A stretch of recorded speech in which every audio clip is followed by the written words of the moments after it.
There we are. I decided to wait a second here. Um, today's lesson, when it decides to actually load up, is going to be a little bit on the short side. I know in class that we went over slightly more, but I think that it would probably be better logically for you guys if I separate out the lessons and then I'll post the second part of today's lesson that we start on like disruptive violence in America. If I post that on tomorrow's, because I think it'll just work better. So, any case, uh, we had talked yesterday about you had the first big. So remember, we're talking about unions, and a union is just a group of workers who join together with the idea of um, negotiating as a group to get a better position or to make out better. Um, and we had talked a little bit yesterday about the National Labor Union, which was the first nationwide union, and the union that followed up after it, the Knights of Labor, who were exceptionally successful. And so there's kind of a progression that I hope that you can see here. So you have the National Labor Union, which started in 1866. They fall apart because they really begin embracing like radical political ideas, and they drift away from what working people want. In the 1870s, you have the Knights of Labor, who distance themselves completely from politics in terms of like supporting Marxism or anything because they literally are not allowed to under their charter. And they focus more on this idea of, we talked about this word distributivism, this concept that people should focus more on like employee owned business and supporting local businesses. You buy local, you spend local whenever possible for the greater benefit of everybody as a whole. And the use of the Republican form of government that the United States had as a model for how to run your union. And what killed off the Knights of Labor was the fact that they were so successful that they were deliberately targeted by anarchists. And they eventually were blamed for a lot of what we're going to be talking about tomorrow, which is the violence that erupts all over the United States in several major strikes. The third union we're going to look at is also a nationwide union, and it's kind of a logical evolution or progression along the spectrum. So, this third one, its official name is the American Federation of Labor. At the time it was begun in 1881, it was called the Federation of Organized Trades and Labor Unions, which, if you do an acronym for that, like American Federation of Labor is AFL. This one would be Footaloo, which is just kind of weird. I don't know. It sounds like the land of the Oompa Loompas or something. I'm not sure what Footaloo would be, but it's probably better to call it AFL. The AFL was, at least in part, started by this man here. This is Samuel Gompers. And you guys have the assignment to read his speech, What the Working Man Wants. Now, Gompers is a really interesting case, and I want to spend a couple of minutes talking about him. One of the things that made the AFL like a logical evolutionary progression along this union spectrum is the AFL really favored the idea of a free market approach. Um, Private property ownership was big for them.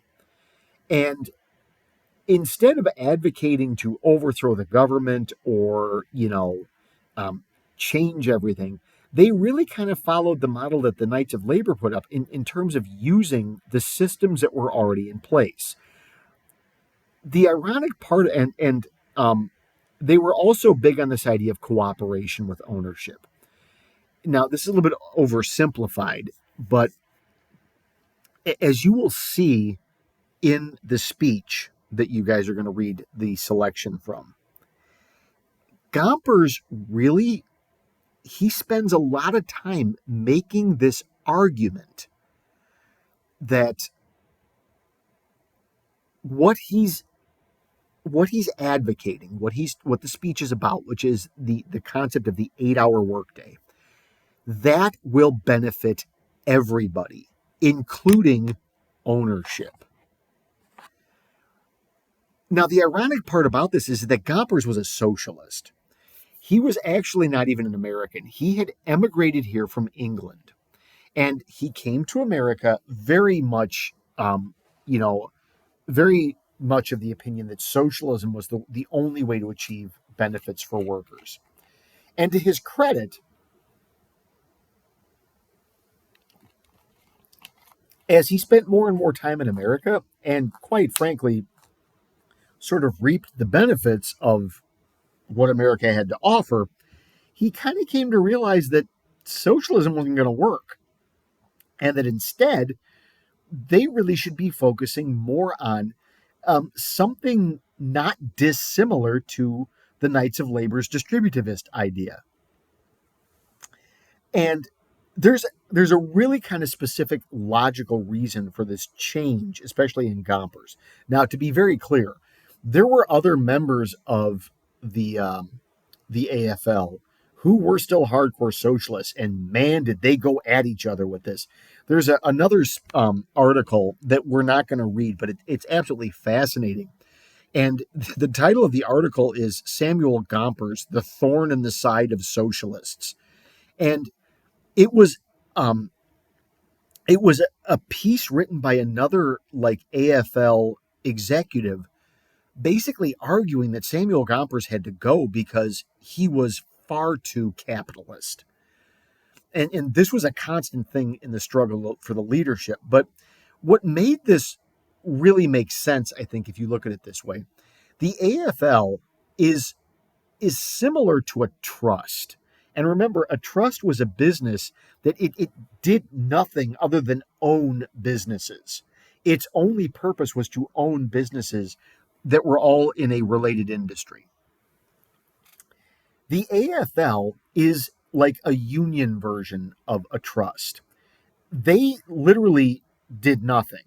What the purpose of the AFL was is that they had other separate unions that joined them, and the AFL coordinated all the unions at the same time, even though they were different. Now, the unions are different. And when I say here umbrella organization, it means that it covers a whole group, like a big umbrella, or as Rihanna would say, umbrella. Um,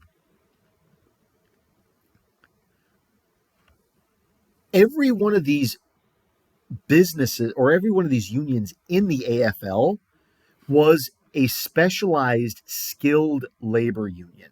And if you remember, we talked about this yesterday. A skilled laborer is somebody who has to go through specialized training and usually an apprenticeship period. We're talking about years before they are allowed to officially practice their trade. What that means in reality is that when you come out of your apprenticeship and you are now technically a master craftsman or a craftsman, or the technical term, there's someone called journeyman. They are like they are they go from one job to another. Um, because of your skill set, you make more money. And generally speaking, your work conditions aren't quite as bad as the unskilled worker. Now, in the case of Samuel Gompers, and please, I mean no disrespect by this, but I don't really understand what's involved with this.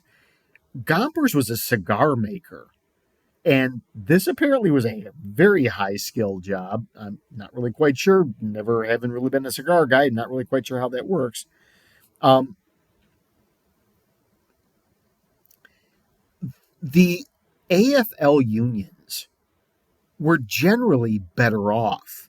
They had more money, which is a reason why this whole idea of supporting the idea of private property makes sense, because they had money and they bought stuff and they spent their money and they were generally better off than the guy who was the lead miner or a street sweeper or something like that.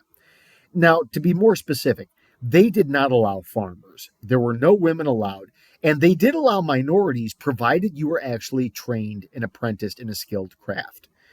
These people were few and far between, but there were some of them. Every separate union, every industry is a separate union under the AFL umbrella. So there's a cigar makers union, there's a carpenters union, there is a woodworkers union, a masons union, a sculptors union, a blacksmiths union. These are all skilled technical crafts. They have their own separate unions. So, what's the purpose of the AFL? What the AFL did that was absolute genius is because all of these unions have a commonality in that they are skilled, the AFL coordinated things between them.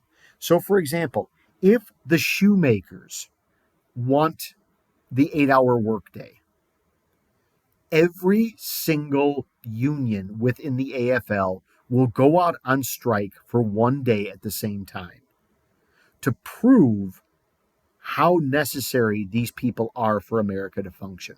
It worked really well. Was it the greatest thing ever? No, there were still problems, but it generally was more effective. And to be very specific, it was not violent, usually. And speaking of violence, that's what we're going to pick up on tomorrow with violence and probably the not best way to handle these things, which may or may not be a lesson for the world we live in now. Okay, peace and love.